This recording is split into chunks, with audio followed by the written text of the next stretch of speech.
L'excision consiste en l'ablation des organes génitaux externes de la femme. Au Tchad, elle est officiellement interdite depuis 2002.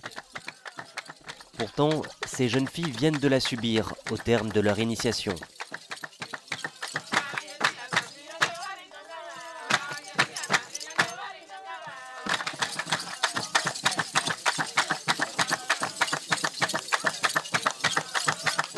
La prévalence de l'excision varie considérablement selon les régions du pays. Dans certaines, elle n'existe presque pas, mais dans la province du Mandoul, berceau de l'ethnie Sara, 80% des femmes sont encore excisées. Malgré des décennies de lutte, la pratique ne semble pas diminuer significativement.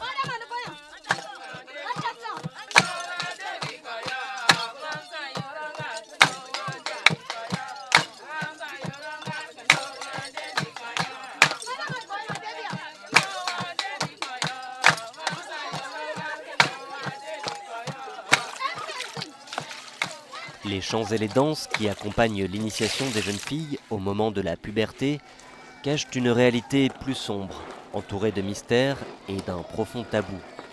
Pour beaucoup de femmes, c'est un traumatisme que l'on garde comme un secret. Mais Evelyne, elle, a choisi de le révéler. À l'époque, j'étais encore adolescente. Je partais pour passer mes vacances chez ma tante.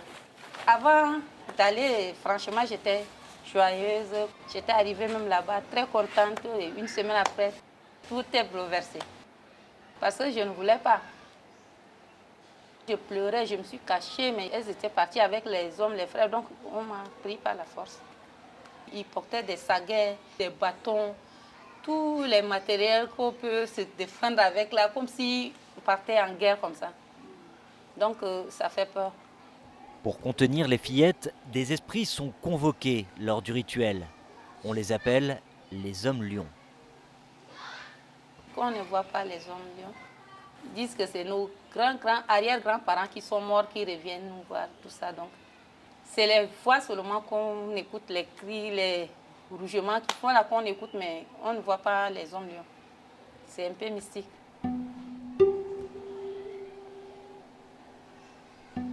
On passe par tour de rôle devant l'exciseuse.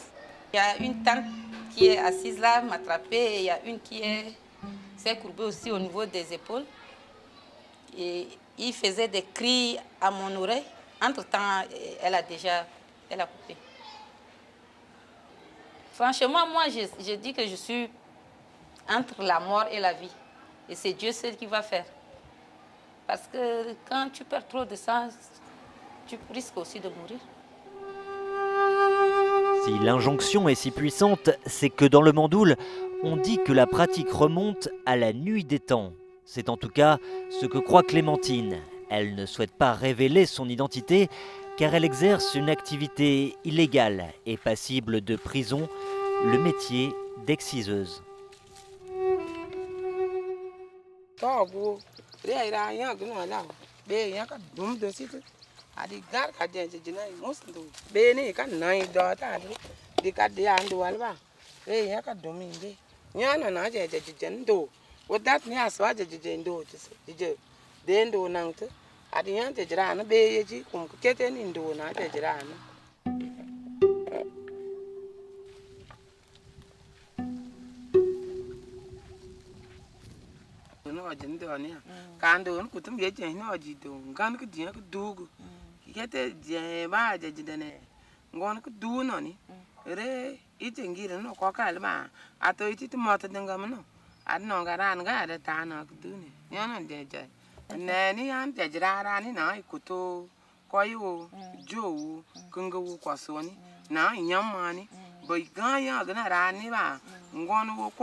Un souvenir si pénible que Louise, elle, ne parvient pas à l'évoquer. De ce traumatisme, elle a fait une force pour mettre un terme à la pratique dans sa famille. Je suis l'aîné de la famille, malheureusement pour moi. Mais c'est après moi maintenant que ça s'est arrêté. Parce que moi, j'avais subi beaucoup de peines. Et à la sortie, déjà, je dis à mon père que si tu te laisses encore que tes filles aillent là-bas subir les mêmes conséquences que j'ai subies, je ne peux pas marcher avec vous. Je ne veux pas. Il y avait un peu de disputes. Et finalement, c'est resté comme ça. Mes cadettes n'ont pas subi ça.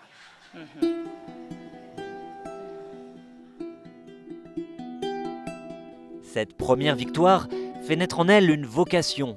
Elle s'engage alors comme sensibilisatrice pour le compte des ONG locales et parcourt inlassablement les ruelles de son village, Bédaya, pour tenter de convaincre ses voisins.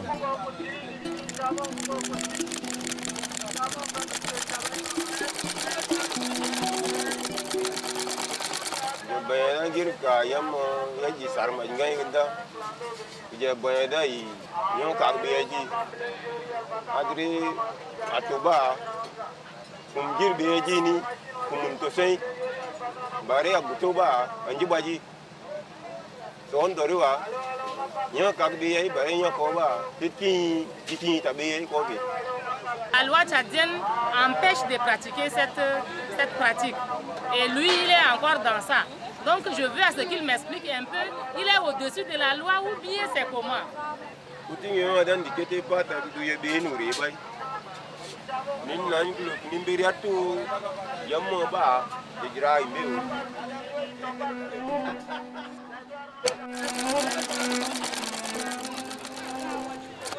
Convaincue que l'excision favorise les relations sexuelles précoces, les grossesses et l'abandon des études, elle convoque régulièrement les jeunes filles du village pour tenter de passer son message.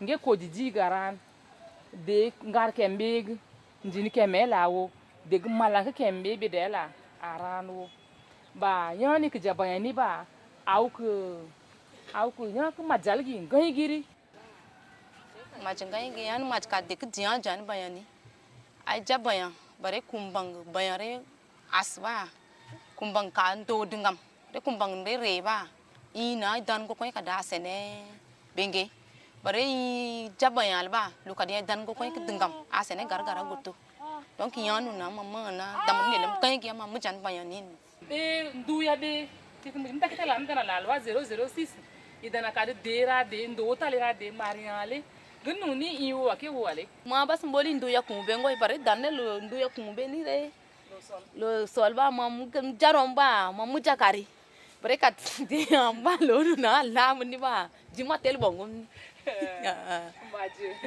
yak ma jalen ko ton to bamra don dum to bangonu ma bas nge ka de tajin ko yale tami ya gir kar ma mai sene mare de lo ne kan ogni bayani to ka de jan kembe ba mamam de ba bare ognal ba mamani be ba yo parce que moi gir kambang alors kar mamia bayan goto merci.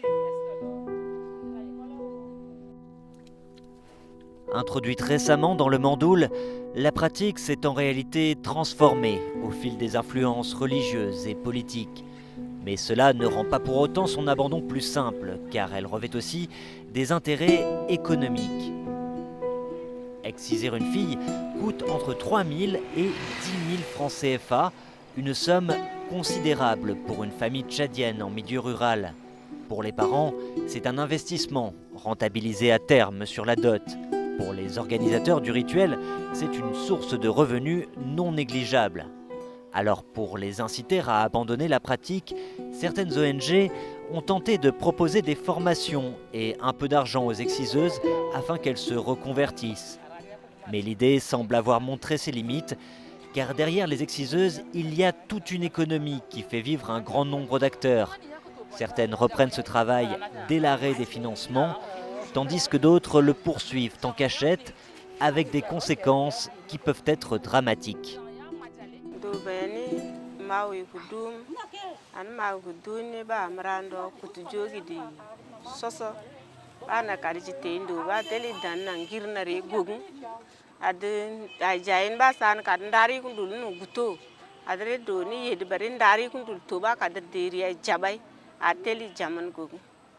Aba lern teli jamun do gugni ba teni semgoi.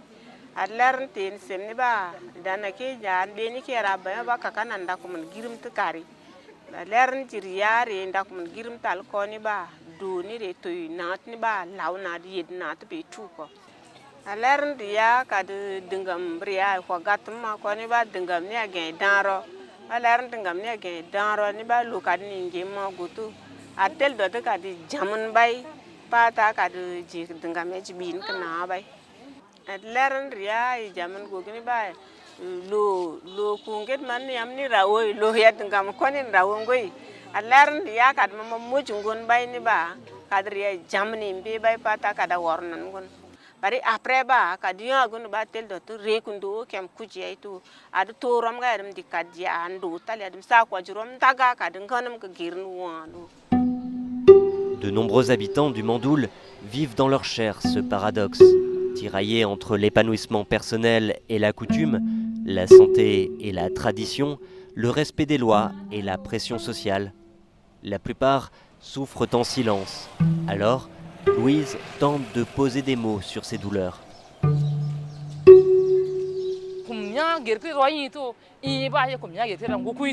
Adianto na jual na chukuma kulo sola tani ba mam tenta robo na jual si to be madiji bakaram tel mia na jual le mia kem jisiti bakar si wali yasi kadam mo mam min ndi kuto na jay kete kete wo merci ngaige merci. Les effets de la sensibilisation ne sont pas toujours perceptibles à court terme. Cela prendra nécessairement du temps, dit-elle, convaincue que le changement ne peut survenir que de l'intérieur. Tant que je vis encore, tant que j'ai encore la petite force pour parler, pour marcher, je dois continuer avec ça pour que les futures générations même peuvent aussi en copier quelque chose sur nous, les vieilles dames, avant aussi de continuer. Donc c'est ça qui me donne la force. Je veux aller jusqu'au bout, c'est ça.